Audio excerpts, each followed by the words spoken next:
Ruto's eye-catching creation, Mood, where the Nairobi streets speak in style. Nairobi is a city alive with motion. No. Rhythm beats louder than the Matatu's flamboyant, graffiti-drenched minibuses that roar through the capital like street art in motion. For generations, they've been more than public transport. They've been youth expression, political statement, urban pride. Matatus are Nairobi's canvas. The roar of their engines, the flash of their lights, the pulse of their music together, they form a language understood by every commuter. Each route has its own legends. Rongai with its wild flair, Embakasi with its unapologetic grit, Umoja with its relentless energy. Every Matatu competing not just for passengers, but for cultural dominance. And now, the game has shifted. On July 18, 2025, the city paused to welcome something new, a Matatu called Mood. But this wasn't just another Nganya.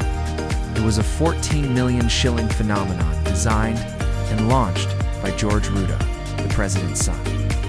Built with fewer seats than usual, Mood chose comfort over crowding, vibe over volume. Its unveiling at the Kenyatta International Convention Center felt less like a launch and more like a festival.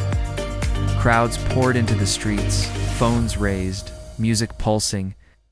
Mood was blessed with prayers and anointed before it even hit the road, a rare spiritual ritual for a machine, but one that matched its status. Inside, the experience was unmatched. Bucket seats with cup holders and USB ports. Air conditioning swirled across the cabin. A DJ booth sat ready to mix live tracks.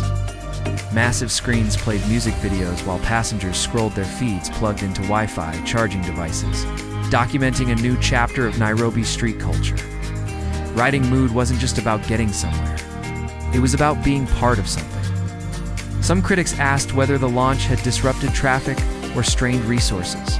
Others raised eyebrows at the price tag. But to thousands of Nairobi youth who gathered, cheered, and documented every detail, Mood represented possibility, style, ownership of the streets in a way that felt both rebellious and refined. As it began its daily journey on the Embakasi route, whispers spread about it soon hitting. Rongoni thing became clear. Mood wasn't just a Matatu. It was movement in every sense. Nairobi's culture keeps evolving. Mood is a signal of where it's headed, powered by innovation. It's elevated by art and driven by youth who refuse to settle for the ordinary.